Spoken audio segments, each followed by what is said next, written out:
Hello, welcome to this new podcast series in which we talk about architecture and try to see it from different perspective through other person's journey and personas and their perspectives regarding to their fields and topics around architecture.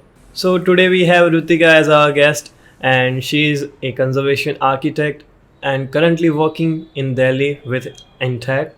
And we have good conversations waiting for you.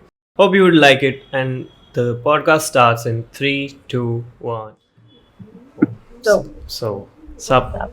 So you are from Delhi, right? I'm not from Delhi.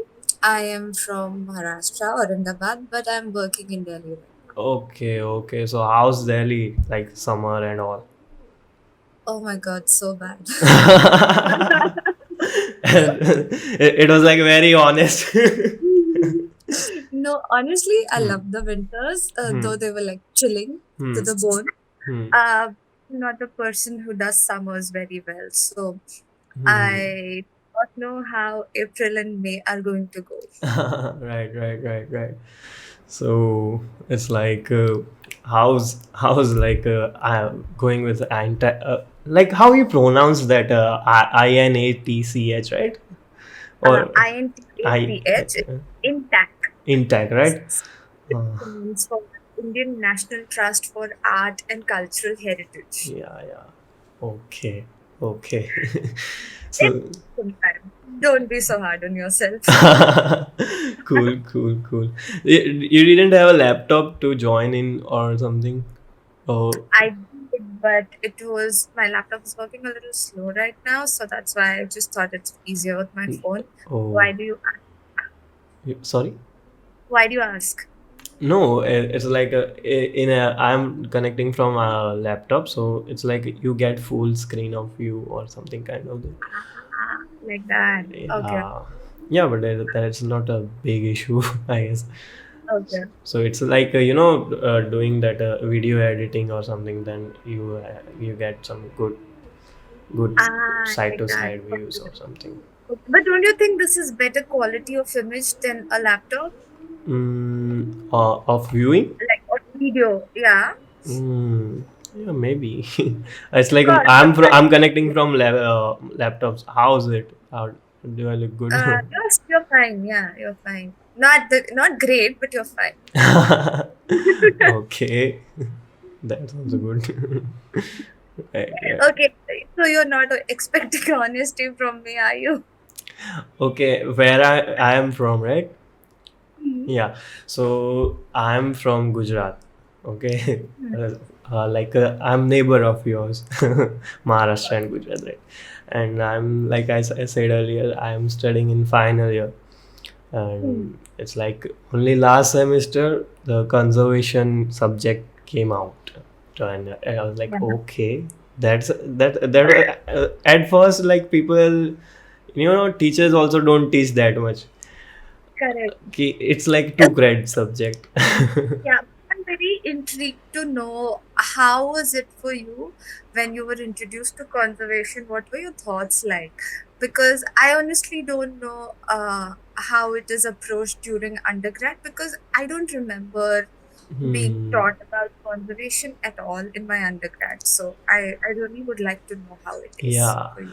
So basically, it's like two credit subjects. So once a week you have class, and that whole class is done on presentation. Like ma'am either creates presentation or tells students to give presentation, and the whole thing is like why to conserve, and then there is like all notes, like powerpoints ki हाँ it's like Huh. कि conserve करना चाहिए हाँ अच्छा okay करना चाहिए and then Okay, okay. But okay, honestly, was it like a boring theory subject for you when they taught you? Was it like super boring, overwhelming? yeah, no, it's like it was all theory only. And even exam is like कि you have to write question answer, and that guidelines like 10 values of or world heritage sites where that Criteria. cultural and natural, tangible Criteria. and intangible criterias. and it's like even the exam, it's like some fixed questions would be asked. Right, जो You पहले से know, आते okay, this is important. This will come for sure. इसको तो रट के हैं। जाना है. हाँ, इसको रट के जाना है, and it's like in architecture we usually don't read before the exam, right? It's like हमारे यहाँ तो ऐसा ही है, no one reads before the exam is a very in proximate dates. तो एग्ज़ाम के पहले आई थॉट कि यार कि लेट्स एक्सप्लोर कि क्या है conservation, like may be it could be helpful if, क्योंकि फ्यूचर फील्ड्स में भी हेल्पफुल हो सकता है. Then then I saw that NPTEL has one course about conservation. So I started video, then I was like, oh, it's like कि हमें तो कुछ पता ही नहीं है कि we are just touching from surface level and even not understanding the meaning or depth behind this subject. Like, then I think, okay, this is why to conserve, and like how to conserve. It's like, no, लोगों को ऐसा लगता है कि हाँ Taj Mahal is turning yellow, हाँ conserve करो.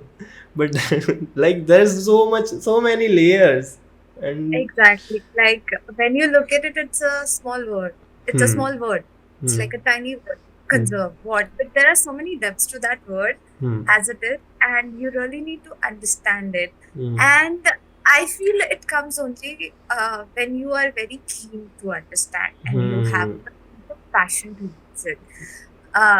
Because come on, getting into architecture, we all know we're screwed. We're not going to get paid well until we really, really, really work our asses off, which most of us do. And in hats off, we are as a community of architects, we are taught that okay, overworking is great and getting underpaid is how it is, and it's it's ridiculous, but that's something we accept when we do the profession. But I feel somewhere we also have that sense of passion, which is amazing as architects, and that is what keeps us going. That is what brings out amazing designs, and that is what is something that drives someone like me to do conservation, because it is a branch of architecture. Yeah. It's like, but how the subject is introduced in undergrad, like then you get interest, right? Like I understand that in undergrad you won't be taught in details, like even there is a subject of landscape and all, right? A different Correct. variety of subject, but it's like at least have in teaching I feel like कि it's based on exam, like written exam type, so it's like people and it's like हाँ 2 credit है कुछ भी है, हाँ चलो कब कर लेंगे. Correct. Right? Yeah, So, because that is also how we look at things, no? When we are students, yeah, architecture students, we are like, हाँ चल theory तो हो ही जाएगा, design is important, right? right. And But fun fact, when I did my master's in conservation, we did not have exams. We had only assignments that we submitted. So there was no thing that, oh, exam. So presentations, we had assignments, we write papers, and that's it. But also that was incredible experience. So okay. But how you got a in this field, particular field in like masters में ऐसे मतलब कुछ thoughts आए होंगे ना कि हाँ इतनी सारी फील्ड है, क्यों ही कंजर्वेशन में जाना है. that's true. Since forever, I had been a sucker of history. Okay, like even growing up, I love history. I was that one geek who loved history classes, and everyone else used to be like, "Oh, history boring." I was never that person. Even in architecture, I had this amazing professor who had taught history so well to us. I still remember some things, like in the beginning when they taught us how the prehistoric man made their houses and how it. So I still remember those things because I had an incredible professor. And somewhere subconsciously in my head, I always had that inclination towards it. So Hmm. after undergrad, when I was looking at courses, I had a lot of courses in my mind, of course, like any other confused undergrad person. But then I just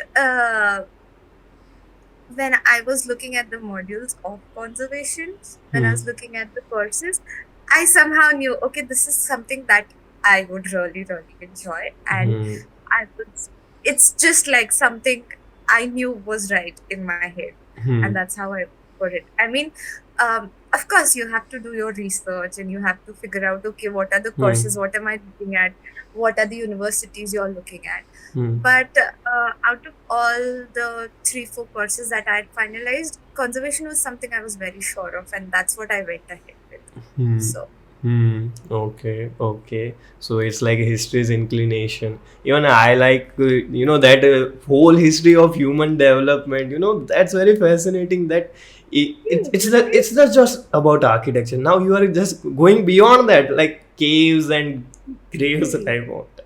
see, there's so much to it, and as architects, we we have this thing where we glorify architecture a lot, Hmm. and it's a professional trait. I think Hmm. we all do. But as now, like it's the tiniest example I'll give you. Before, when I would take photos of buildings, I would Hmm. hate when there were humans in it. I think most of us do that. What? Huh? Whenever I take a photo of a Huh. building, if there are humans, there are people in it, Huh. I would hate. I would always crop them out, or I'll take an angle where there are Hmm. no people, nothing. It's like, oh, this is architecture in its best form. But now, see, you agree. That's why you're laughing. It's like कि बनाए इन लोगों के लिए but let's leave But them. we want to museumize our work of Hmm. art or whatever it is. But now when I look at it, I make sure that I at least take one shot where there are people in it, Hmm. because it is something that has, I don't know how this change came into me, but then I'm like, wow, when we have the people in that photo, it gives such a good idea of the anthropometry, of the Hmm. proportion, the scale of the structure, and then you understand its grandeur even more. Hmm. And I think that is amazing, right? To be able Hmm. to create something that is so much bigger than ourselves. Hmm. So even things like, sometimes people don't like when they go visit a monument and it has a scaffolding on it, Hmm. Hmm. Hmm. Hmm. and I love it. I mean, it just shows how beautiful it is, and it does need work on it, and it is a Hmm. work in progress, even though it's Hmm. been so many years that Hmm. it has been constructed and it has been there. But yeah, it does still need some work, and it Hmm. gives it humbles you in some way, Hmm. right? Oh, okay. I never saw this in that way.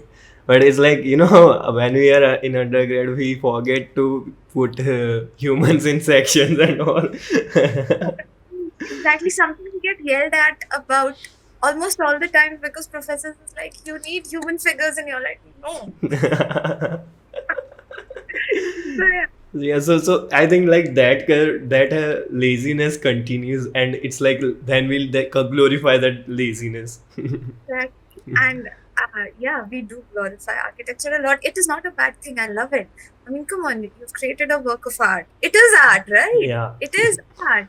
And you need to glorify it. You need to tell the world that, oh, this is amazing. You need to look at it. But at the same time, we cannot remove something that makes us human. Hmm. I think it is created by humans for humans, and sometimes we just do not want that part in it, which is I. Right, right, right. I had this thought that people just live for architecture only, and it's like कि people का end purpose है ना to visit architecture है, as in कि like in Hindu it's like I want to see four dhams, right?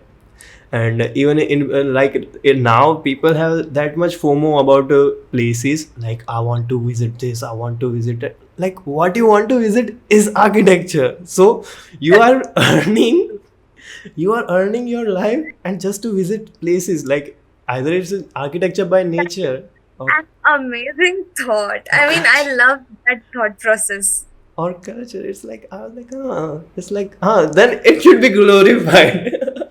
Yeah, that's true. That's true. But that's the thing, Hmm. uh, people want to visit architecture in there, like, or what you're saying that, oh, everyone, they have their life savings and then like, oh, I want to visit the world. I want to see Colosseum. I want to see Hmm. Eiffel Tower, whatever, all architecture. But how many of us actually visit architecture and actually look at it? No, we don't. We go there, we're like, oh, I want to take a selfie with the Eiffel Tower. It is Hmm. not visible. Three-fourths of the picture is my face, and Hmm. one-fourth is the Eiffel Tower.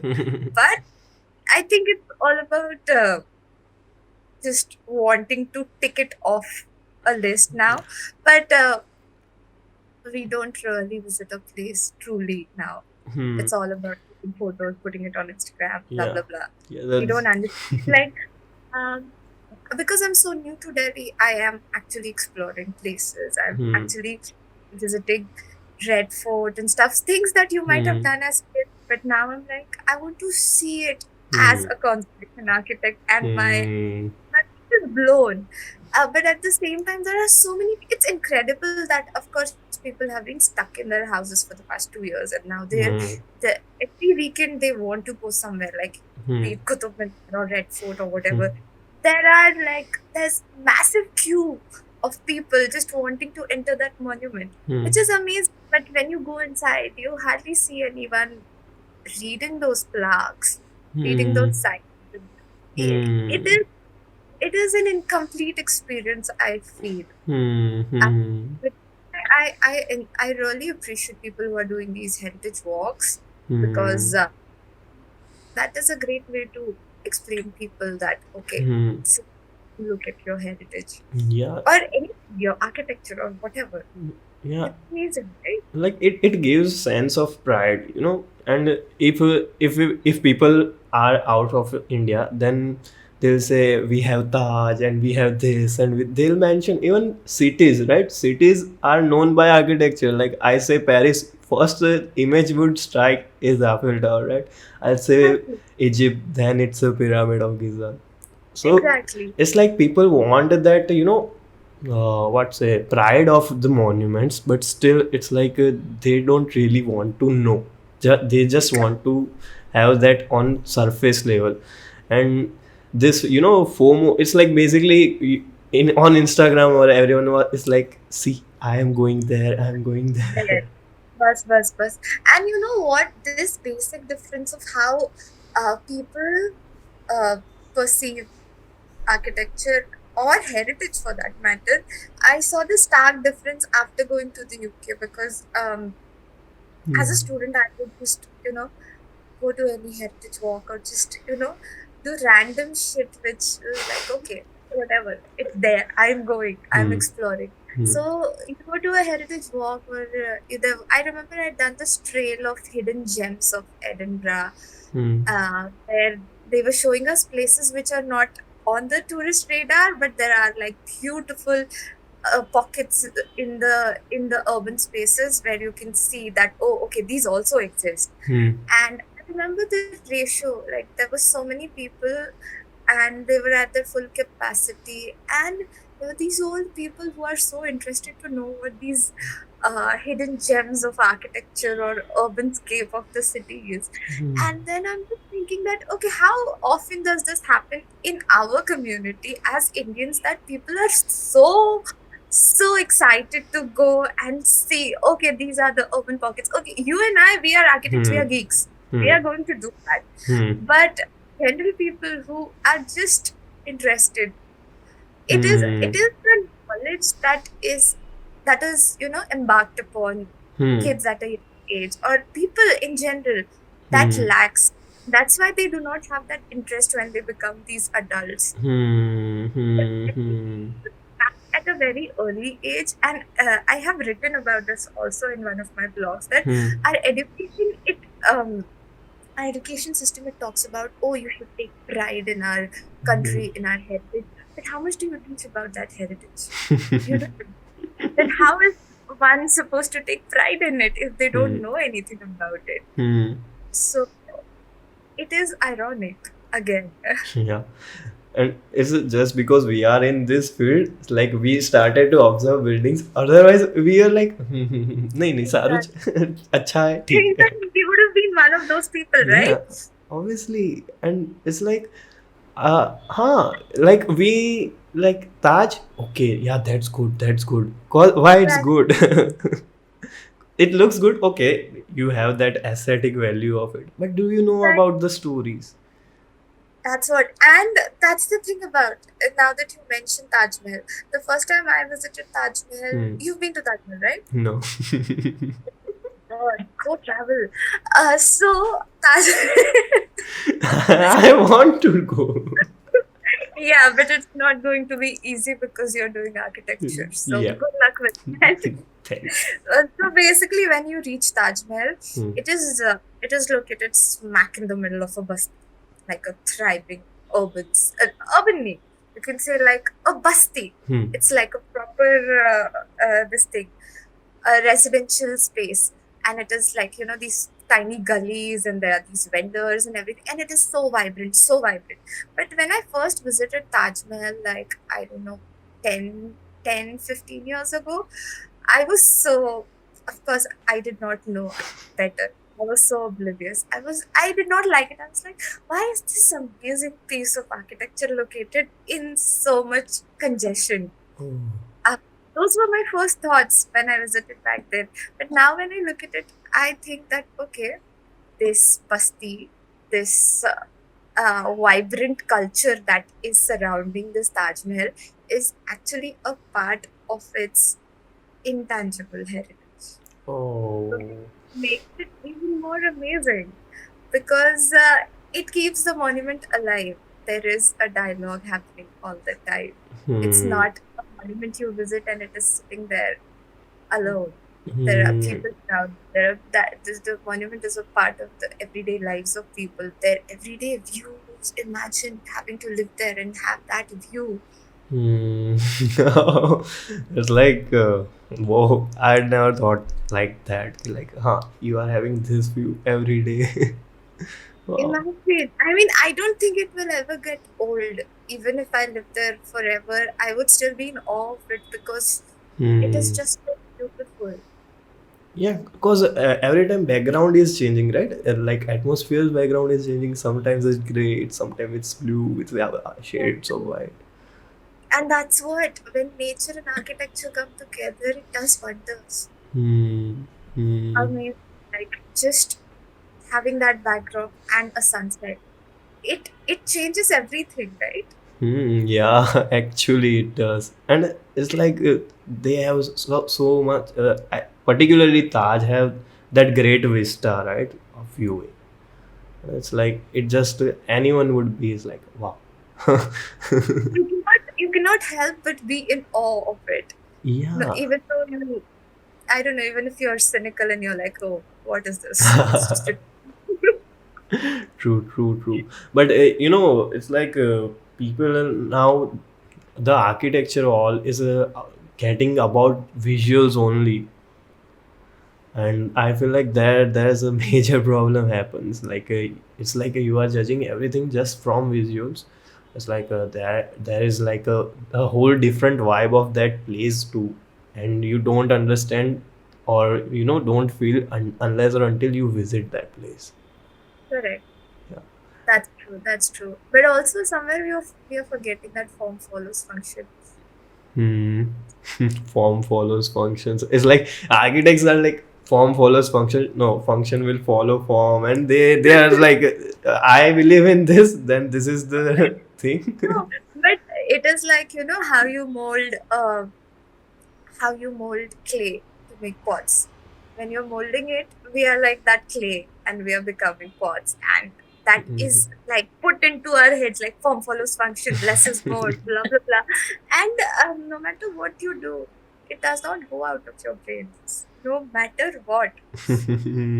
Yeah, it's like to learn something first you have to unlearn. Exactly. And that you understand that you truly understand when you actually start working in the field, because Hmm. that's when you realize, okay, I've been taught certain things, and it is so difficult to unlearn something and then relearn it from another perspective.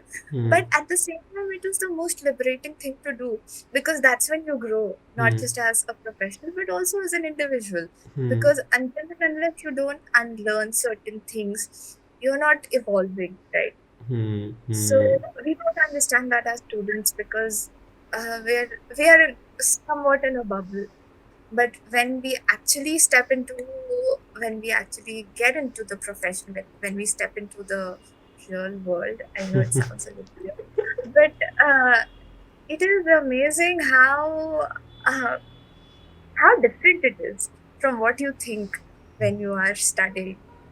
And it is amazing. You can always get amazing things done, accomplished, and you can always make space for yourself in that field. But it does take a lot of efforts, a lot of unlearning, a lot of relearning, and a lot Hmm. of falling. So yeah. Yeah, to I always wonder that how people sustain, or how, like, if you don't have a certain kind of passion to it, you can't sustain in this. and Exactly. I like, I just have some glimpse while internship semester was okay, okay, this is how the practical field is working. But I like Yeah. in conservation how the field is, and how what type of work it you do. Can you tell me? Of course. So basically, the lifeline of a project is like any architecture project. But Hmm. of course, when you start a conservation project, the building is already there on site. Hmm. It is either there in a fair condition, or it is there partially, or it is in the form of a ruin. Hmm. That decides how challenging your work is going to be as a conservation architect, because it is a lot of choosing, and a lot of ethical choices have to be made, because sometimes when you see, we need to understand one thing, that our clients are always going to be lay people, and they come to us because we are the professionals. Hmm. So for a client, uh, if they have emotional attachment to a structure, they would be as sensitive as a conservation architect towards it. But if they don't, and if they're just looking that, okay, the structure is just wasting my space, Hmm. and restoring it, which happens most of the time, restoring it is going to cost me more than rebuilding it. They would always look for an option like that. But that is how you make a bond with them, how you explain them that, okay, this is the value, Hmm. this is your this is your heritage, and this is how you are helping by saving it. Hmm. And that is one of the toughest choices or job that you have to Hmm. do as a conservation architect. And then once it starts, it is not that difficult, because you just need to understand what is required from the building, what Hmm. is required for the building, most importantly, what Hmm. is required by the client, how to club that together, and how to still have that authenticity of the structure alive. Which, Hmm. yeah, it is a little difficult, but it is not impossible. Okay. So I'll give you examples like there was building in Mumbai that I was working on, Hmm. and it was a part of an NGO, and it was a multipurpose hall. Hmm. And the NGO was earning its revenue, part of its revenue through this multipurpose. Also, they got some donations for it, and they wanted to, make it look nicer, so that there Hmm. would be more revenue generated, which is a nice thing to do. But also going through that, the client was very much involved in that project. So we divided the project into two parts, where we did structural repairs, where we did strengthening of the structure. So any conservation project you work on, there would be mostly two aspects to it. First would be how you maintain the structural stability, and second would be how you make that structure look nice, like Hmm. beautification, or refurbishment of that structure. Hmm. Hmm. These are the things that you work upon, and you need to decide how much priority you need to give to what. So no two design uh, projects are going to be similar. No two conservation projects are similar, even though it is like two buildings of same typology in one campus, but they've both aged differently.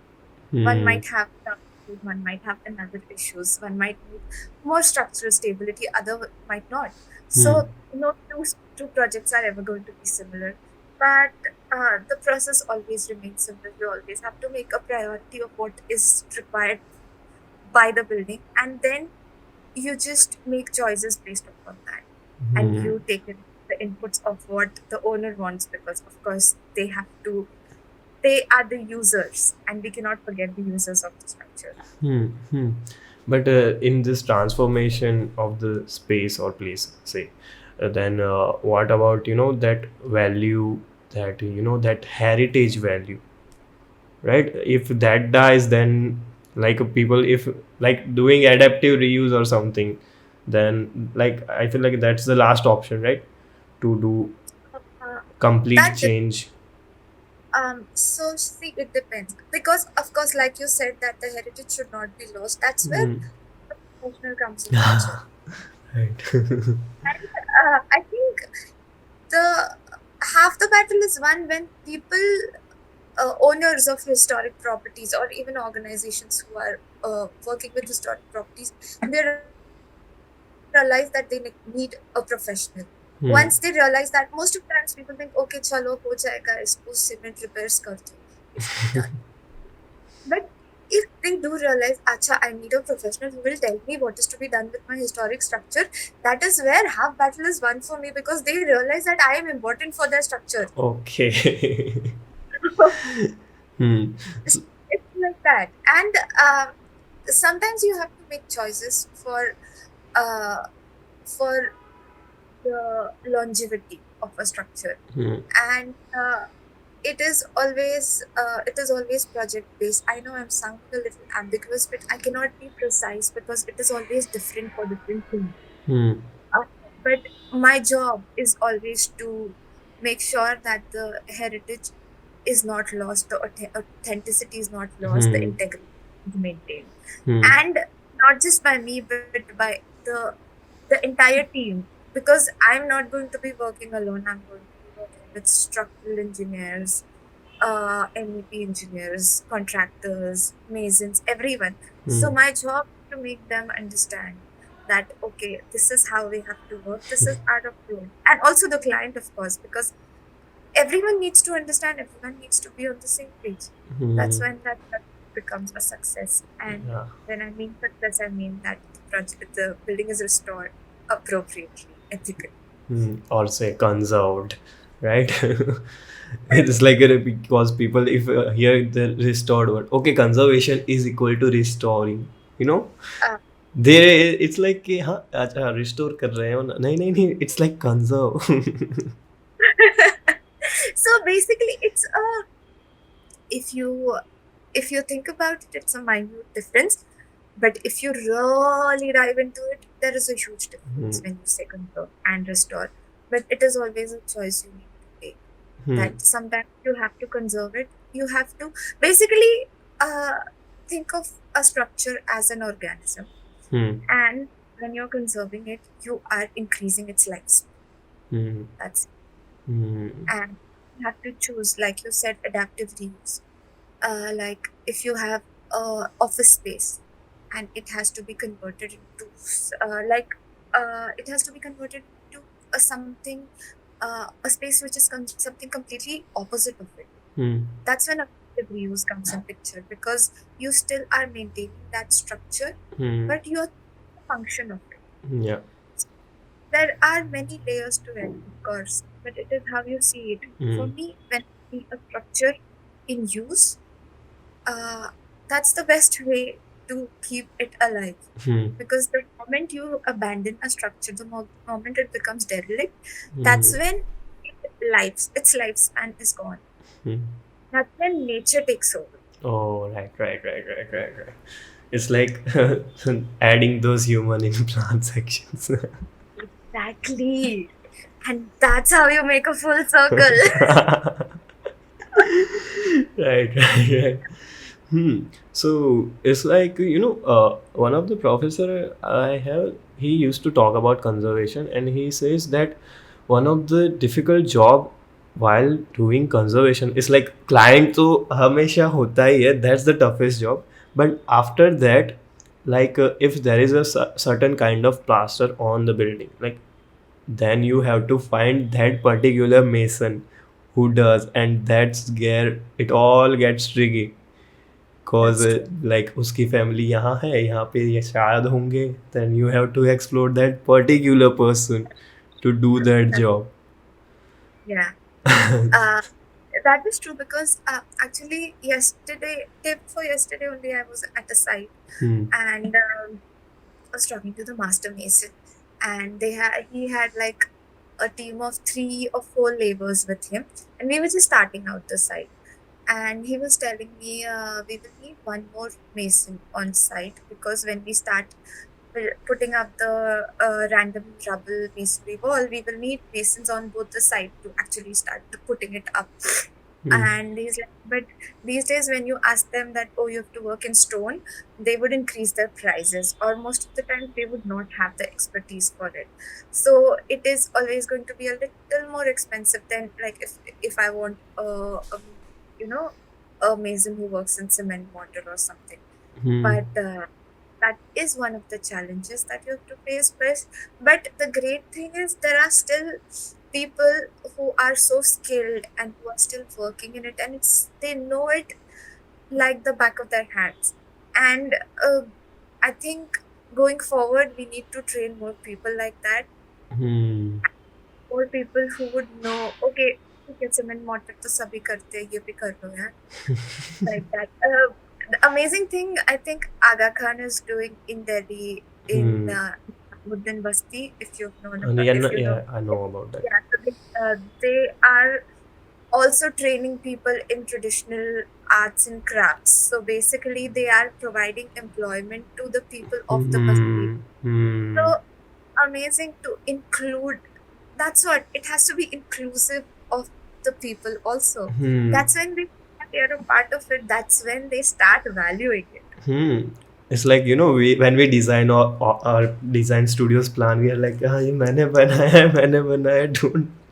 Exactly, exactly. And that might as well inspire more people to do it. Like Hmm. if you're training a person today, you never know his children might want to learn it from him Hmm. Hmm. moving forward, and that's how the tradition is kept alive. And that's how, when you Hmm. see in the country, that's how most of the traditions are kept alive, because they go from generations to generations. Like we Hmm. have so many crafts today that are going that are kept alive in Hmm.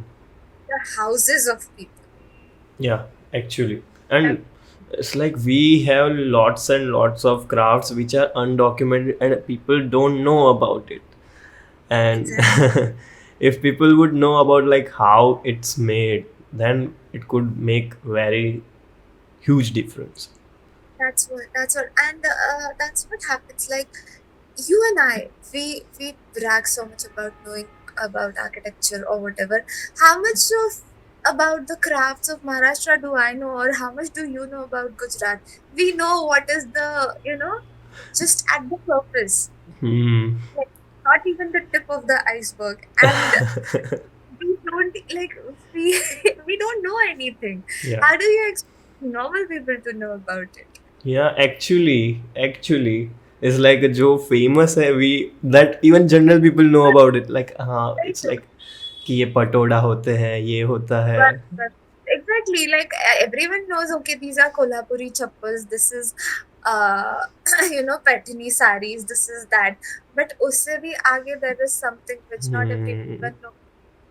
Maybe it's our job to actually employ such people, give not let that art die. And Hmm. it hand in hand with architecture Hmm. most of the time. Hmm. So It's like, in thesis, like projects are like this. To make, survival of this art, I am creating this institute. But that, but realistically speaking, when Hmm. you actually get on ground, um, getting funds for something like that is always difficult. Oh. It's all about, this cost me so much It money. all comes down to money. It always comes down to money. Like any conservation project, you think Hmm. they're like, oh, ye karna hai, wo karna hai, sab karna hai. Then it's like, but madam, paisa nahi hai. Then you're like, priority list बनाते हैं. Okay, ये पहले ये कर देते. It's like then it would be like stages and phases maybe.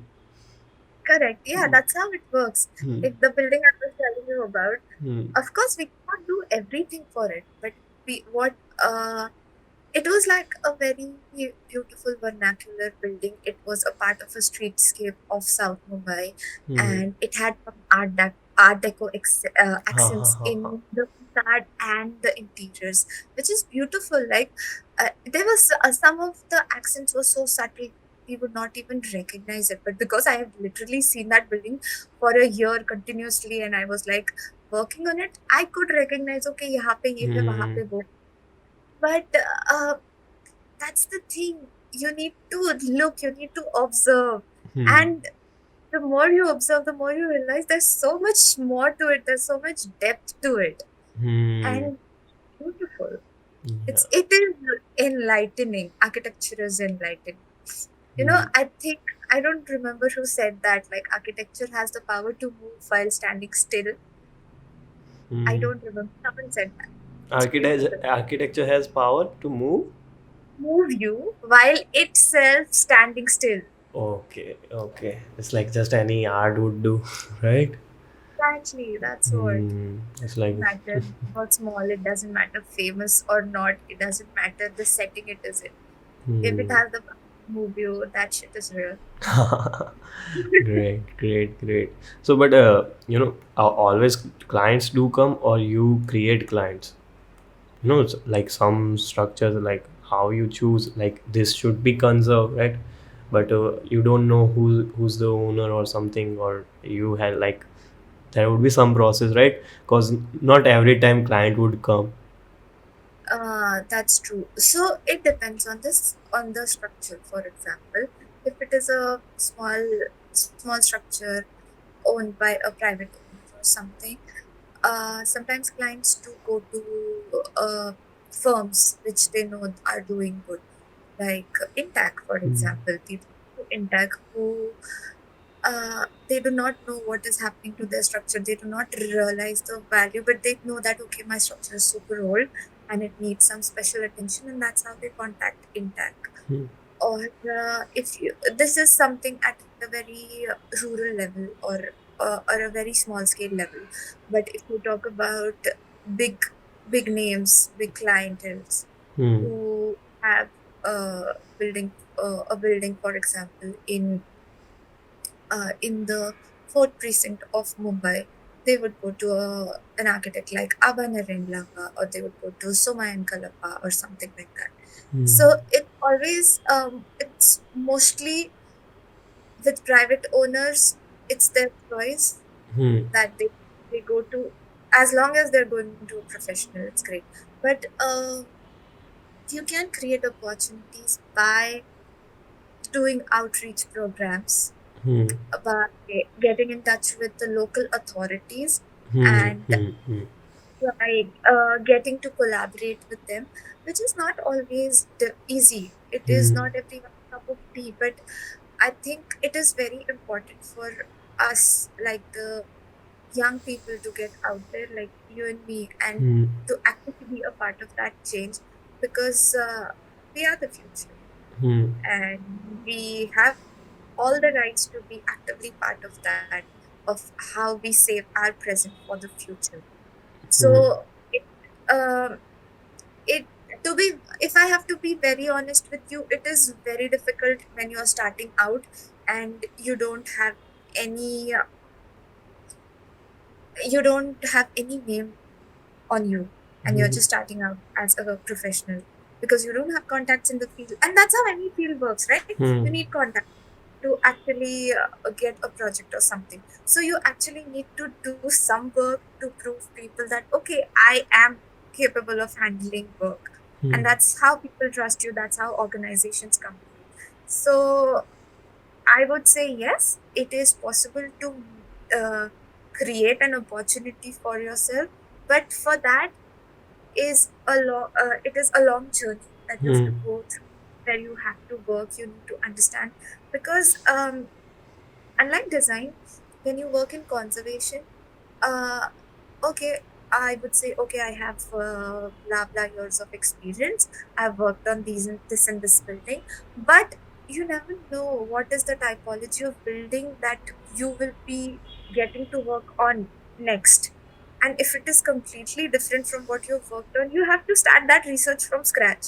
Like for Hmm. example, if I've worked on an Art Deco building, and my next project is going to be a Gothic structure. They're Hmm. completely different materials, different ideology, different eras, different typologies. So Hmm. now I have to start my work from scratch. But that's how it's always like a phoenix. You rise from your own ashes every single time. Every time you have a new project.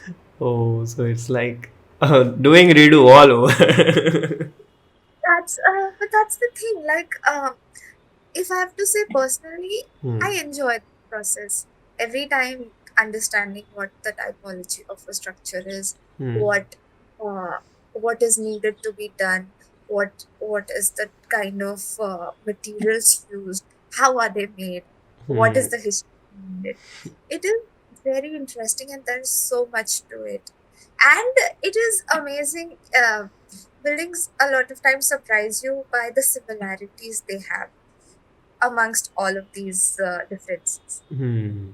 So it's beautiful. Like you'll talk about encaustic tiles. Like you know how you have heritage tiles Hmm. in Gothic structures. Uh, they used to be made in the UK back then, and Okay, they were they like imported. yeah. Yeah, but there Hmm. is something called Athangudi tiles that are made in South India, which is a similar technique and stuff like that. So there Oh. are so many similarities. There are so many things that are adapted uh, because of migration of people, because of colonization or whatever. There's so much trade of craft that has happened over time. It Hmm. blows. Yeah, actually, now I'm getting like, because like many things evolved in same time, but in different regions. Like if you think about languages, like Yeah, every language has developed, and somewhat they have all same grammar, but it's like, exactly. That's what, like, this talk about our own country. There are so many languages, and the dialect just changes a few hmm, kilometers. Thoda travel karo, the yeah, dialect has changed. changed, right? It's like that. And same is the case with architecture. Like we Hmm. have so many typologies. Like for example, forts, le lo, yeah, temples. Hmm. Temples. We had temples then when the Islamic rulers invaded. They Hmm. reused that material to create mosques. Hmm. We have so many mosques with the material of temples, or Hmm. the plate of a temple, which is amazing. Which is the most beautifully secular thing that has happened in history. Yeah, actually, like people know. Okay, after coming in architecture, like we knew कि हाँ यहाँ से तोड़ के यहाँ पे लगा दिया था and all. But And those were the early examples of recycle of material, reuse of material. actually, and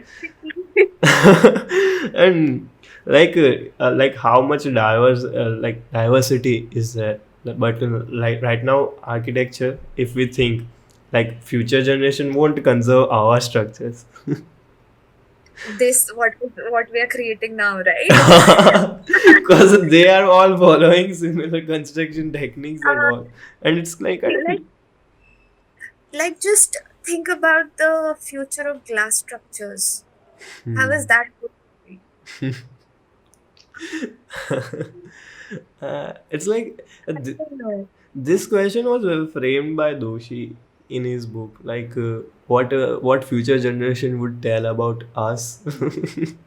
like cause he was like wandering in some temple and he said like this is something they people will remember or conserve, but what will Yeah. the future generation would say about us? And I was like huh.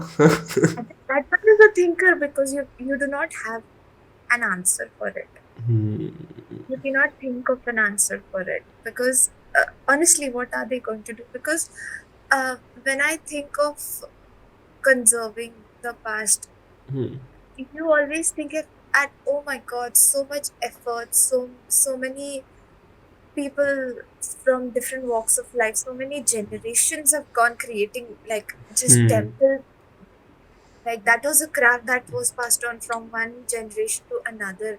And Hmm. the it is if you see the techniques that you see, they were not so technologically advanced as we are today, Hmm. but still they got things done Hmm. which you cannot even think of doing today. Like Yeah. for example, you have the Kailash temple Hmm.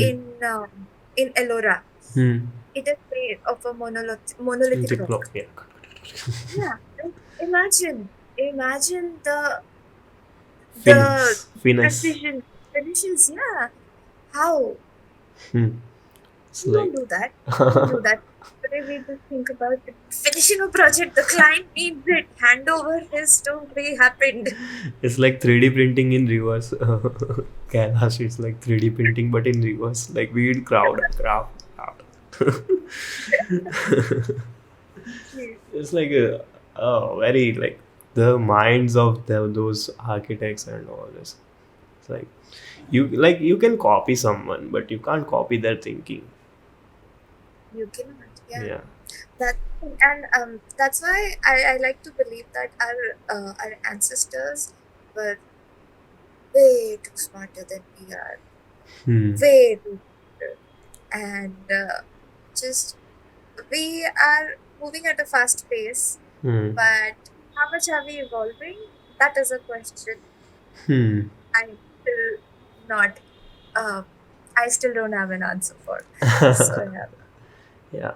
Are we evolving or growing actually? That's the question. Yeah, that's true. And if you think of it, so many people, there are so many amazing architects, firms who are going back to, you know, sustainable technique, Hmm. indigenous techniques, bamboo architecture, and whatnot, because they do realize that that's the future. That's how the future is going to be stable because at the rate at which we are going towards global warming, we Hmm. need to counterbalance it out, right? Like I have a friend who was working with me. She's an architect, but now she has completely switched and she is running an NGO where they are building houses for people who are affected by the tsunamis and stuff, and they are Hmm. building sustainable houses. Hmm. And that is very inspiring to me, to be very honest, to Hmm. be able to do something like that, to be able to think something which is beyond your own comfort zone. Because Hmm. come on, anyone can go and build those glass towers, and everyone is doing that. Hmm. But what is their future? Hmm. It is very, very, it is very blank. I don't know. Yeah. It's like blank. It's even not blurry. It's blank. Wow. It's like actually I never gave thought about this until now. That what about this? It's like Exactly. We don't because we live in an era of convenience, right? We think hmm. that okay, everything is at a hand's click, everything is super fast, everything is delivered to you in like couple of hours and whatnot, 10 minutes delivery and blah. And that's how we want our work to be. That's how we want our buildings to be. And then we Hmm. complain that, oh, but this building did not sustain this, or Hmm. this is happening to my building. It is not able to sustain these winds or whatever. But Hmm. come on, you working at a fast pace, it comes with a cost. Hmm. So you need to see where you are ready to make a compromise. are you willing to give in time, or are you willing to uh, compromise on the quality? Hmm. Hmm. Right. Okay. The discussion diverged very much from conservation Yeah, to in general architecture, right? Even I was thinking, okay, like at which point it pivoted, I don't know, but yeah, it's like it's kind of meaningful talk to have, because it's like when you do the conservation and then you only realize, okay, so we don't have something to conserve for future people, and exactly. But that's the thing. If you look at 20th century modern architecture like hmm, Louis Kahn and hmm, whatnot, these were the people that have constructed amazing structures, and they were the people um, who were experimenting with not just forms but also materials, and they hmm, had done some exceptional works, hmm, right? hmm, hmm, Uh, and that is uh, when you talk about conservation, that is still something which is not talked about, because when I say, okay, I'm a conservation architect, the first thought that someone would have is, okay, you're conserving something which is super old, yeah, and say super old, 20th century is not a part of it, but surprisingly enough it is. hmm, And that is, so these are one of this is one of those things in conservation which is very stereotyped. hmm, hmm. See, like I I am conserving a 200-year-old structure, but also I do not mind conserving a 20th century structure, Hmm. because it has equal values. Because humans have evolved. It's not like we've stopped Hmm. Hmm. Hmm. reproducing after 19th century, right? Right. So 20th century is also a part Hmm. of it. It's not like you stop at a certain point in time and that's where conservation stops. No, Hmm. there are some amazing pieces of architecture which need to be conserved, which are Hmm. fairly new, which are made up of materials which require much more attention. Hmm. Because to be very honest, when you think of stones, stone structures and everything, Hmm. they are strong, Hmm. they are robust, Hmm. they are testing they are proving themselves like the test of time. Hmm. But cement is something that you need to look at. You need to give it periodic maintenance. You need to look at it. Hmm. So that that gap is to be filled. And it, That's why we need to conserve those structures also. yeah, and it's like as you say that there is a particular image comes when you say that I'm conservation architect. Like people think that, oh, you be conserving Taj Mahal type structures, but what like in recent that Kala Academy thing happened, right? So people don't consider modern architecture or the contemporary architecture as a heritage. That's why that Hall of Nation was demolished. I know it breaks my heart to think about it. Cause it's like कि हाँ ये तो नए ऐसे भी बना है, but no, it has that significant values, like Exactly. if I talk particularly about that Hall of Nation and all, so it was a architecture and engineer marvel. Even when Buckminster Fuller came and see, he was shocked, like why you are not doing this in steel structure, and and the answer was like Mahendra Raj said that people here don't work in steel structure, we don't have Yeah. labor, so I have to figure out this in cement structure, in RCC I have to create all the joints detail for this particularly. It is And ingenious. yeah, and it's way back 1960, and suddenly it's now gone. It's gone, and it is.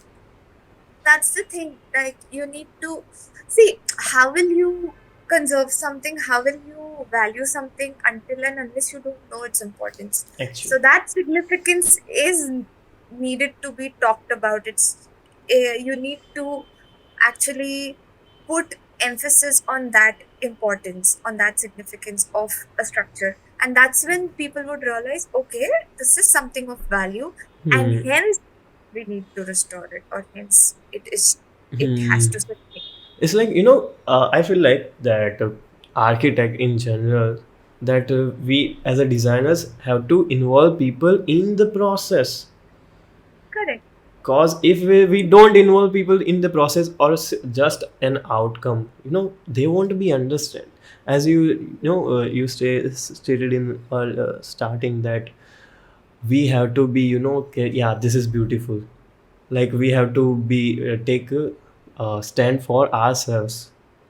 Otherwise, it's like, yeah, be a braggy or be a cocky type or something. But it's like, indeed, if we won't, then I don't think that any other common people would take interest or stand for us. So I feel like it's like, take all people account in this process and let people educate about it. That's the thing. It is a duty as a professional that you have Hmm. towards towards the community that you are a part of, towards the society, because uh, you are a professional in a particular field. You need to make people understand the importance of it. How Hmm. will they know it, Hmm. right? So, as a conservation architect, my duty is to make people understand. Okay, no, I understand where you come from, but hear me out. This is why it is important to conserve, because it is not just my history, or it is not just your history, it Hmm. is collective history of humans Hmm. and humans. So we need to value it, Hmm. right? So that is something you and I need to do as professionals, and not just blame it on people who are not doing it, because Hmm. there is also going to be a portion of people who would not do something. But if your value system says that you have to, then you do it and be accountable for it, and don't wait for someone else to do it. Yeah, actually, that JF Kennedy quote, if I'm not wrong, that don't ask your country, like, or what was that? Don't ask what your country did for you. Ask what you did for your country. It's like same for any field or something. It's always give and take, right? It's always reciprocation. Hmm. You cannot just say, oh, you need to value something I do because I am the professional. No, Hmm. you need to value something I do because I will make you understand the Hmm. value of it. And that's the Like that. toughest job. It is, but Hmm. one day at a time, one single step at a time. We Hmm. have to get the thing is to not forget your value system when you become successful. Hmm. It's easy to forget, or it's very easy to sideline that and continue being successful, because see, when you're starting out as an architect, you are thriving solely on your passion, Hmm. because there's no money coming. I mean, uh, talk about it or not, that is the reality of our profession. That when you start out, it Hmm. is only and only your passion that drives you, Hmm. nothing else. Hmm. So, that value system which you have when you start out, that passion, you need to not let that spark die. Hmm. And that's how, when you move forward, you're still fighting for the right reasons, and you're not just being comfortable in Hmm. wherever you go. Hmm. So uh, I still feel that if I start getting too comfortable, uh, I I realize that okay, it is time for me to start something new, because then Hmm. it's just too convenient for me. Hmm. Like it just stops your growth as a person. It does. And Hmm. then what's the point of it? Hmm. Right. Right. So you are now currently at working Delhi, right? Or you are in Mumbai? Oh, sorry, No, Maharashtra. I am in Delhi. I'm in Yeah. Delhi. We're working from office since February. We're working full time. Hmm. Hmm. So it's like, how is the field, different from typical architecture firms and all? Hmm, how is it different? See, if every firm works differently. Hmm. Like I have before, when I worked with Soma and Kalapa, Hmm. we were not just doing conservation, we had different teams who did conservation. Others who did architecture, others who did interiors. Hmm. So it is not very different, but it Hmm. depends on the office you're working in. Okay. So it is like architecture, but it is just upping the game a little bit.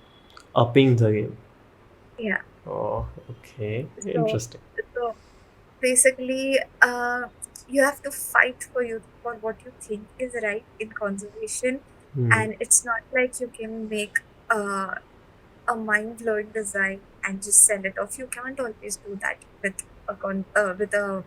with a heritage structure. You have to always understand what you're working with, and uh, then propose what will complement it and not what will overshadow it, because it is Hmm. very easy to propose something which would be very shiny Hmm. and which would draw all the eyes, but it is very difficult to do work which is uh, which is difficult to figure out. Like, Hmm.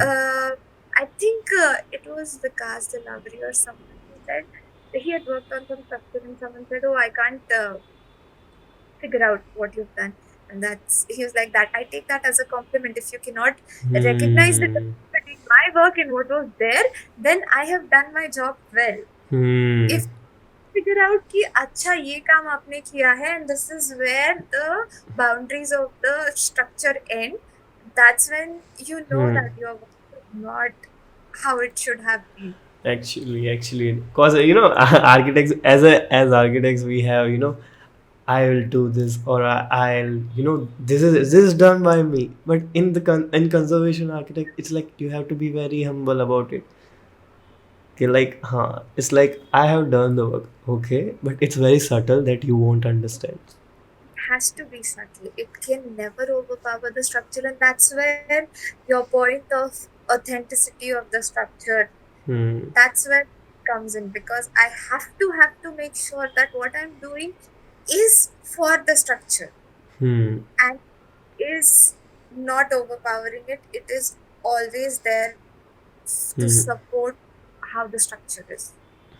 So Hmm. it's as simple as that, and I know as simple as it sounds, it is equally difficult to practice. Hmm. Actually, now I got this thought that conservation architects literally love buildings and take care of it.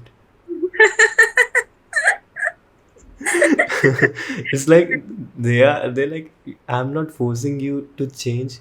You stay as it is, but be strong. True love. True love, true love, true love.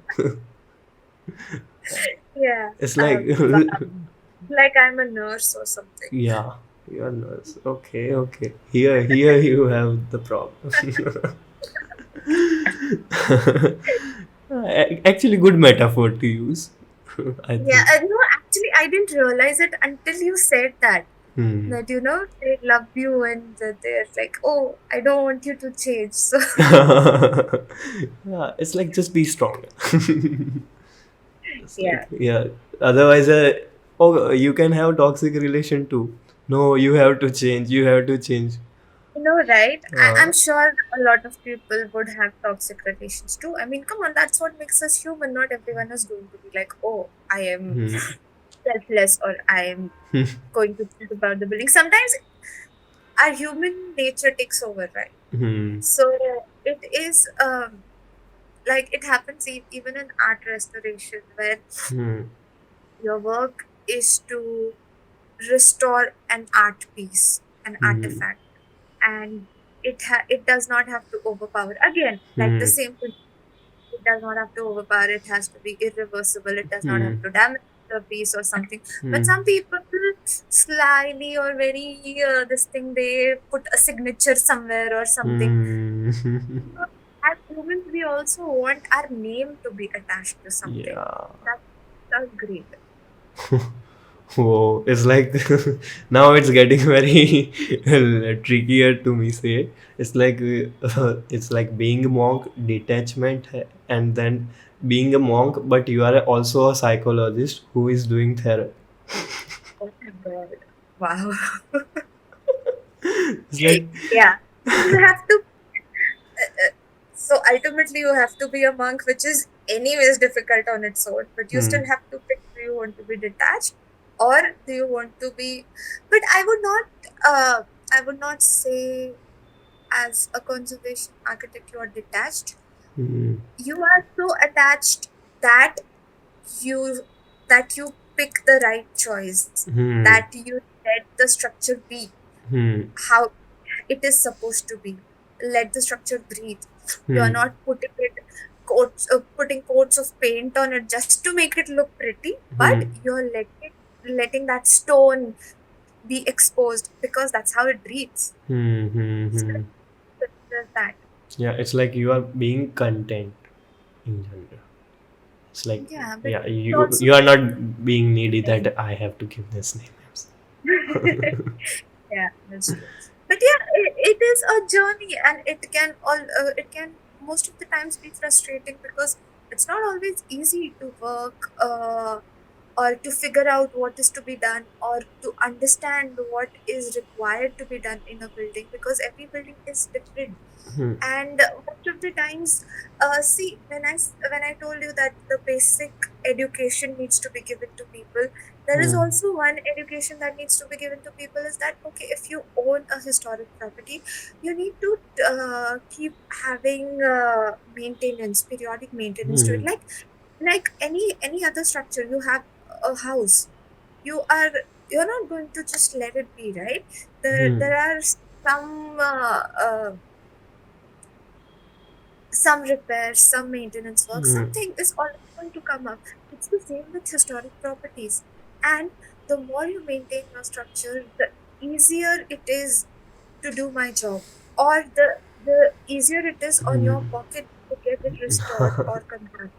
Because Right. you can say that, okay, I have a heritage structure Hmm, and I've not lived for the past 10 years. So imagine the horrors of having that, because hmm, it is not only abandoned, it has been taken over by the forces of nature. So hmm, now job is, uh, my job is now tougher.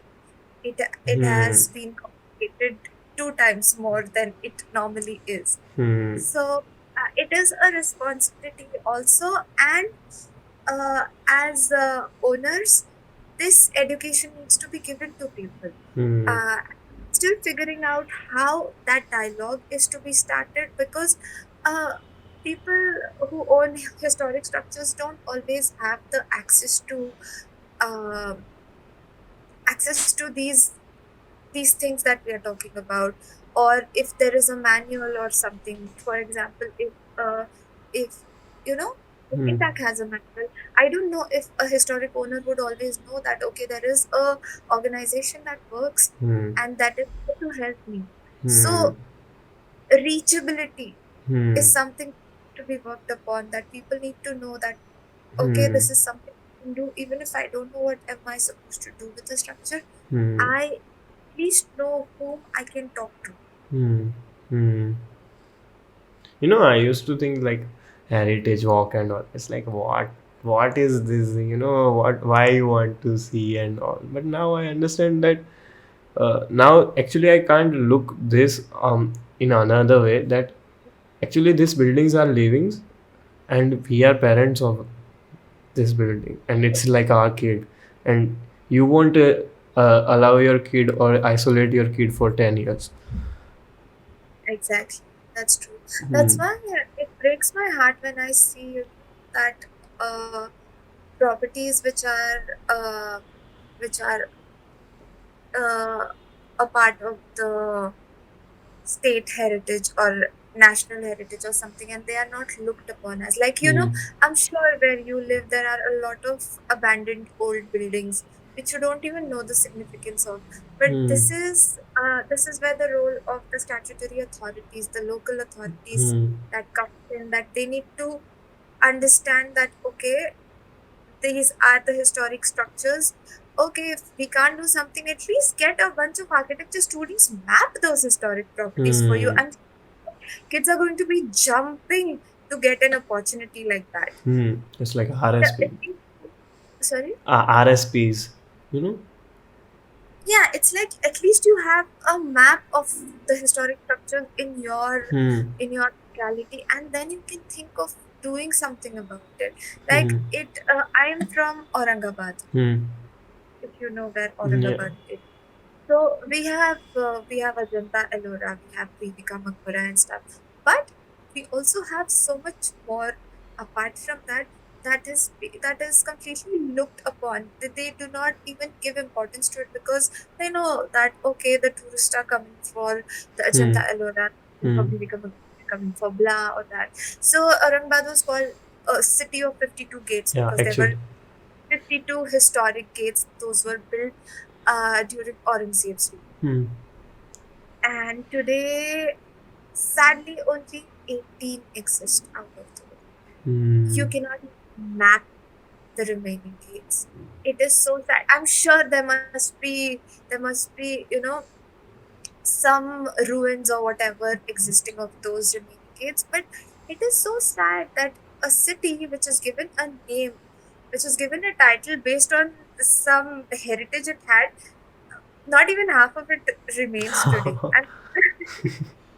And the sad part is the municipal corporation at some point over the past how many years they might have chopped off a part of one gate, or they would have dismantled another or something, just because development. And this is a big debate, because I am not saying that as a conservation architect I am Hmm. against development Hmm. of city or an urban scale. But I feel the history and the development, it needs to go hand in hand. Hmm. If it does not, there is an imbalance to it. Hmm. So you cannot say that okay, I need to keep moving on, I need to keep developing. But okay, if you cannot protect the past, how are the future generations going to protect what you are building right now? Hmm. So you need to always have a balance, and it is a sensitive balance. So you need to really have professionals on board. You need to have a dialogue. You need to include people's opinions when you think of a future for a historic space or a historic property. That needs to always be talked about. You cannot just do it in the night when people don't know, and then they wake up and then see that okay, the structure has been dismantled overnight. That is not an approach you should be looking at. Hmm. Hmm. Hmm. No, actually, I read that blog of yours about 52 gates or Aurangabad, and I was like, oh, 52 gates. I never knew about that. But it's like, even I knew because you wrote and I read. But Yeah. it's like, if I feel like every news agency or newspapers or something, why don't they provide just one call? No? Exactly. And it doesn't have to be a boring article. It can be interactive space. It can Hmm. be a word, it can be a coloring, whatever. It can be anything. That's how Yeah. kids learn. That's how people look at it. Could be a comic, could be anything. Hmm.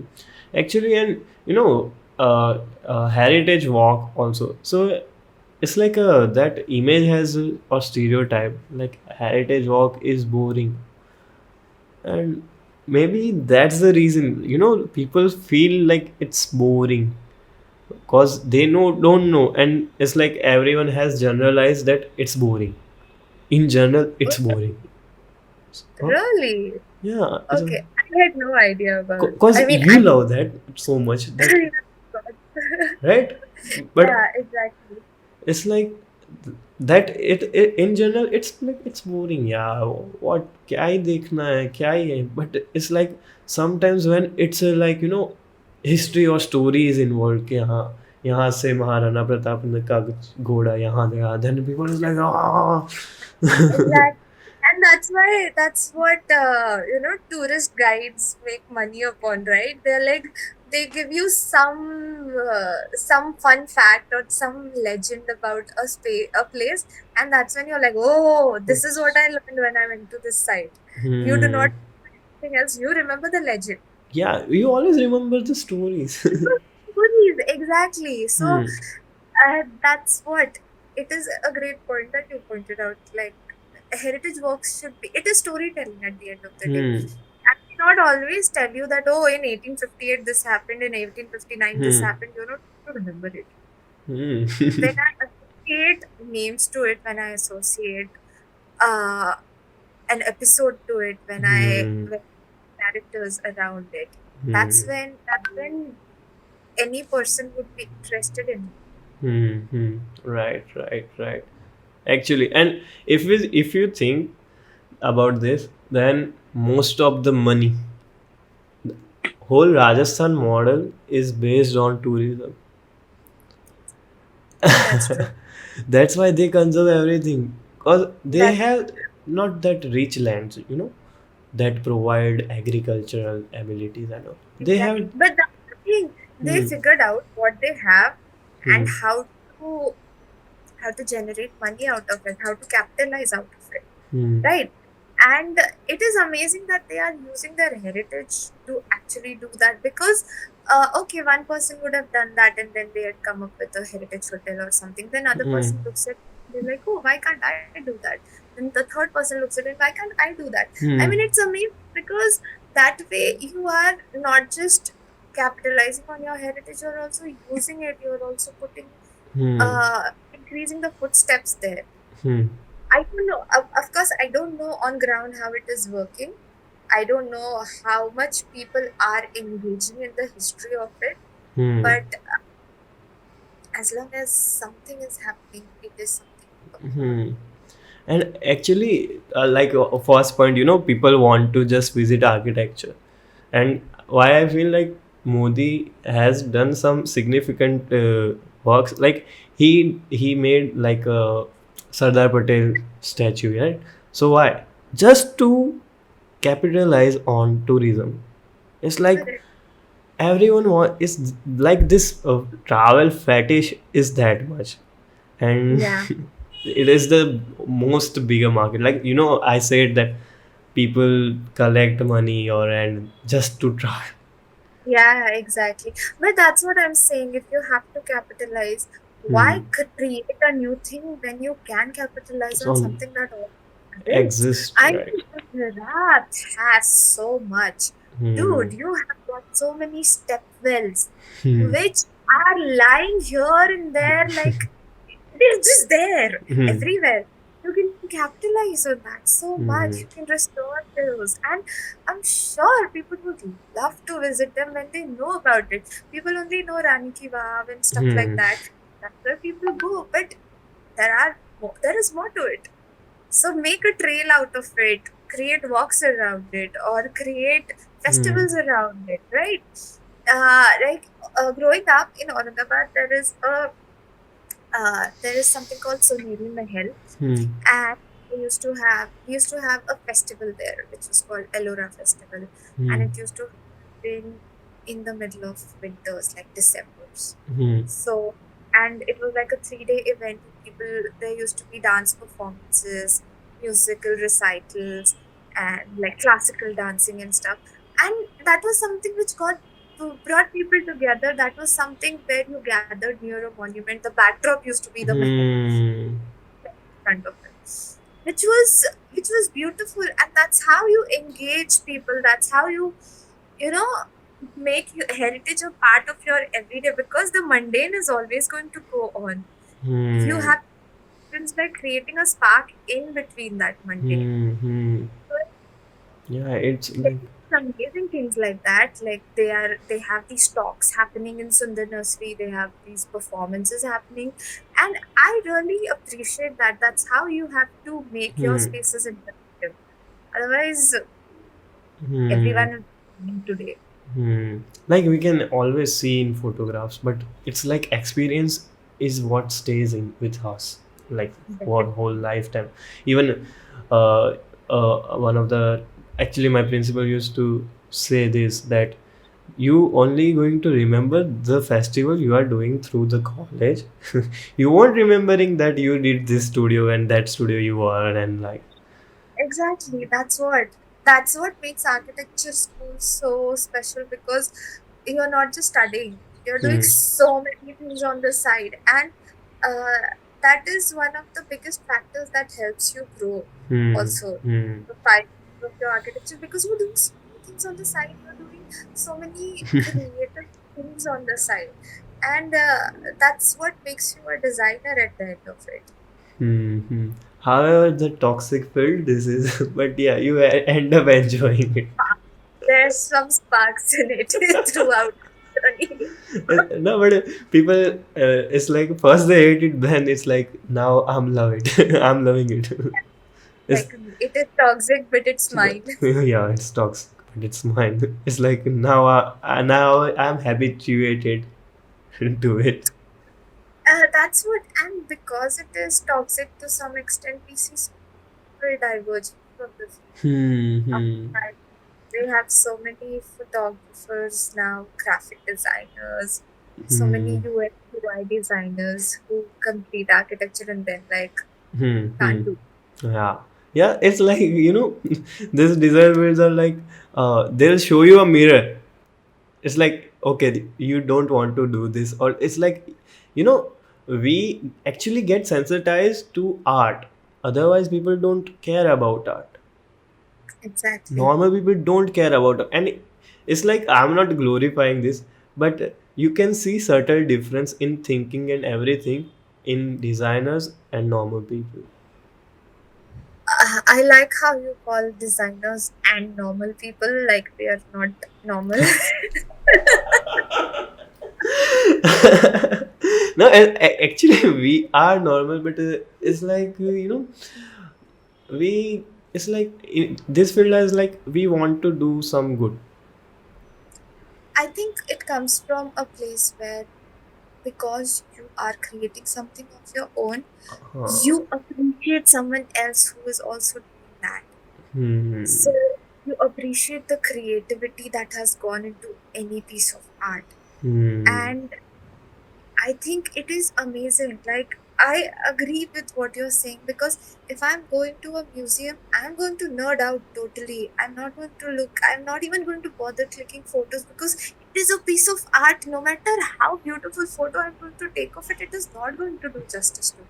Hmm. So I might as well just immerse myself into that experience and remember how I felt when I was visiting it. Hmm. Instead of taking selfie, like visiting the Louvre and going to the Mona Lisa, Hmm. uh, there is massive crowds around Mona Lisa, Hmm. and go there and you're so underwhelmed. You're like, okay, this is a tiny painting, and there are like 50 people around it, and your experience is ruined. Hmm. Sad. Yeah, one of my friends, she says that if some songs are underrated, they should be underrated. That's why, there is this trend these days that, oh, the most underrated places to visit today. Before it gets crowded, go visit them. Nah. It's like, okay, even it's like people are trying to niche. I hear this, so it should be underrated. That's why it's pretty, and but Exactly. then it won't be conserved. Exactly. So I think there is like somewhere in that cycle, there is a gap that needs to be bridged. Hmm. And uh, it's not talked about, it's not given the attention it requires. And um, my job is to get attention. Like I'm monk, but I'm a attention seeker. Not for me, for the building. Oh, oh yeah. So it's like, no, matter is it's for building, not for me. It's like I am as a person. And being an architect, we are the exact opposite of monks. So Hmm. don't even that comparison. We are like absolute cynical people there are. I just like how you are. It's like this is what we are. We are like, you cannot say no to it, because Hmm. you are. Hmm. Hmm. So we are cynics. We are absolute cynics. Hmm. Hmm. Hmm. Actually, about that, I made one video that lost meaning of architecture. and Oh, yes. I feel like you just go and see that video for once only. Then you're like, okay, okay, Correct. that's why if we are cynic, then we create cynics.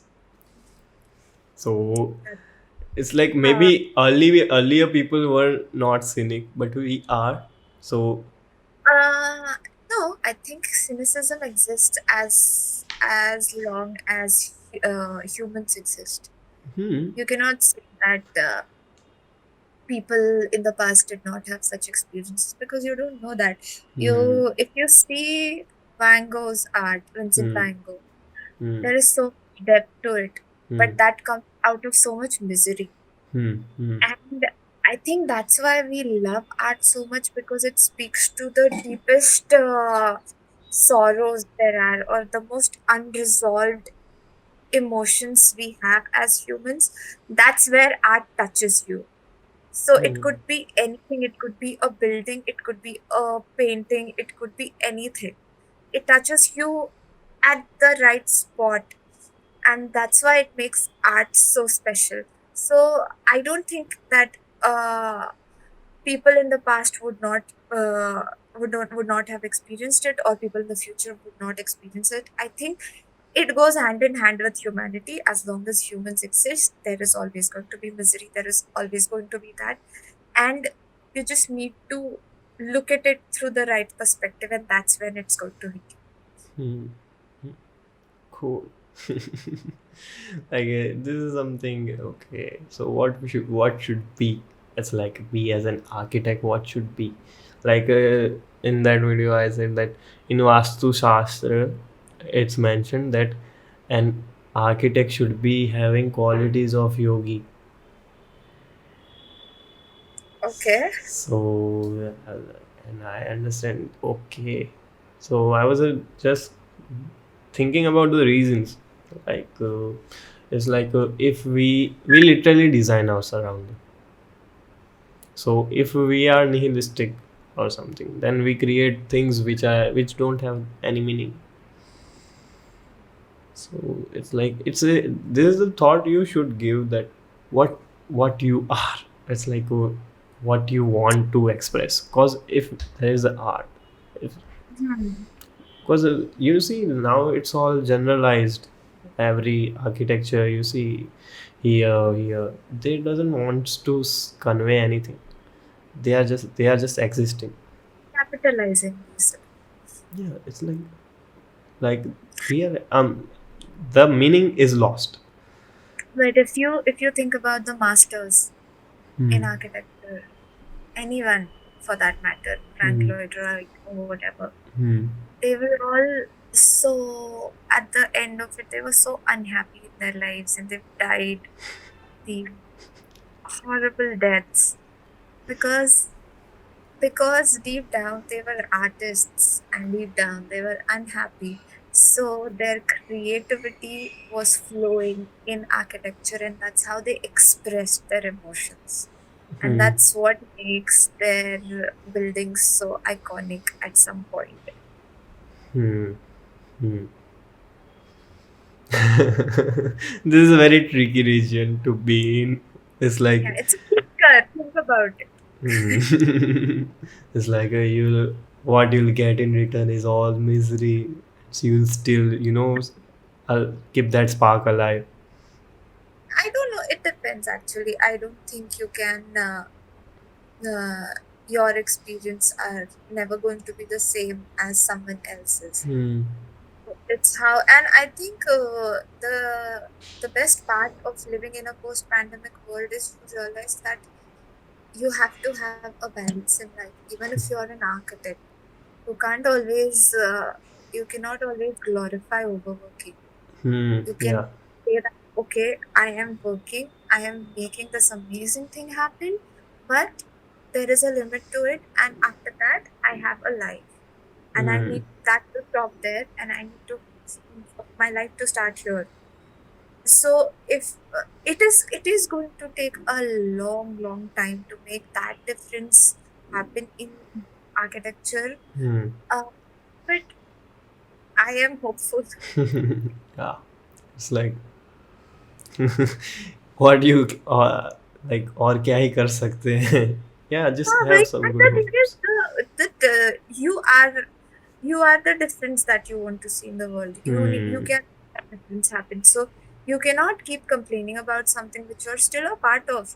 If Hmm. you are, if you want things to change, then you do something about it. Hmm. Like, yeah, there are these Instagram pages that talk about uh how big architecture firms offer internships, Hmm. and they do not give any stipends. Uh-huh. They just give you exposure and Hmm. stuff. There's some Instagram page that exists, and it actually talks about it, and they're like, okay, this is the firm, and they are providing what exposure and not giving stipend, and how are you going to pay your bills then? So there is some change that is happening. We need to acknowledge it, and we also need to work on it. Yeah, through this content, like everything is now at phone, so let make a good use of it, you know. Exactly, because come on, most of the time we don't make use of our phones as much as we should. For a smartphone, we use it for dumb reasons. Hmm. So we use it for Instagrams and reels and whatnot. Hmm. It's like, but if we create content, anything, how anyone is going to introduce to anything is through content only, and this content should be that engaging. So it's like even I with my channel try. I'll just say I can try that it is engaging. So you know, I try to make videos very crispier that it won't take anyone's attention. Yeah, because the attention spans are so Solo. less these days. It's like now people don't have that patience. Back that time when there was 2G existing, right? So people were, if they wanted to download 2 MB, they were patient enough. But now this is like such, such, such, such. It's like if reel is going on and it's like, oh, I'm not in a such, such, such. Exactly. You don't have the patience of 30 seconds, Yes. which says a lot, right? Yeah, actually, it's like is that's where toughest task comes, because like everyone wants convenience and they don't have time. It's like a tough task, I say, but it's like you write blog posts, right? Let's understand this, but people don't like to now read also. There's like okay, I know, I know, and that's what makes that's what decreases the size of your audience, because hmm, you don't have the patience to read, hmm, and sometimes when you're into that flow of creativity, you keep writing and writing and writing, and hmm, then like you don't know how to make it more concise than it already is, hmm, because you're thinking that okay, but people need to read it, like I cannot write it and then just for my sake and then no have no one read it. hmm, So it can be a tricky choice that you need to make, but i I am hopeful that there is still a part of audience which still believes in reading, and they still have that thing towards okay, that this piece is actually saying something and I would read it. And if it makes difference to even one person, I am happy, hmm. because uh, you cannot assure that okay, what I'm writing is going to make a difference to 1,000 people or something. You can never have that assurance. Hmm. But still, I don't get that, that if can I scale it, can I scale it, that always bugs me. Like we have to scale this, otherwise it's like okay, small audience is having this, but it's like you have to reach larger audience to achieve the larger good. That Correct. always keeps me like okay, how Yeah, so. that's true. True. And especially when there are so many people doing so much and attracting so many eyes, Hmm. especially in architecture. So, how do you make it like? the quantity always beats the quality. So Hmm. you have to you have to get very very unique with your content to really grab the attention of people. Being unique and all in. Right, it's a full-time job, right? Like Hmm. it is intimidating. Social media is very intimidating. Hmm. So Yeah, it's like it can be used for good. What I see is like it can be used for good. Like the main purpose of this channel was to like let's have conversations about these topics, and maybe it can help like get whatever people would see. Obviously, then like this is a kind of fast content than reading. So I was yeah, like, correct. Because of course, dude, I would prefer to listen to a podcast while I'm getting my work done instead of paying full attention to reading something, right? Because yeah. if I'm listening to a podcast, I am able to do multiple things at one time. And So it's about that. and it's like people engage this because our academic that habit that padna is boring, you know. Really, I don't know. I do not resonate with that. So Hmm. I cannot comment on that because Hmm. I'm okay. Yeah, actually, but the textbook thing, whole textbook thing, like 1 to 12 you read textbook and then you hate reading in general.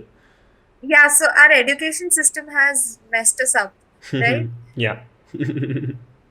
So that's it gets trickier. It's like then it is touching so many different aspects of different fields. Yeah, but it's Yeah. like have some good hope, be hopeful. That's the thing. Like for me, my biggest challenge was how to get people to even read about conservation because it becomes so niche, Hmm. and not everyone is interested to listen Hmm. or even with small post about it. And how Hmm. are they even going to like it? Hmm. So I know it ended abruptly because while recording this podcast, my laptop just said, "Okay, bye, I'm going." Literally, it just died, and I couldn't do anything. I feel like that was very abrupt, and then I think maybe this conversation would go further in next episode or in some other episode, right? And go check out Rutika's work. Links are all in the description, and hope you'll get some value out of these videos. And that's it for today. Meet you in another one. Till then, okay.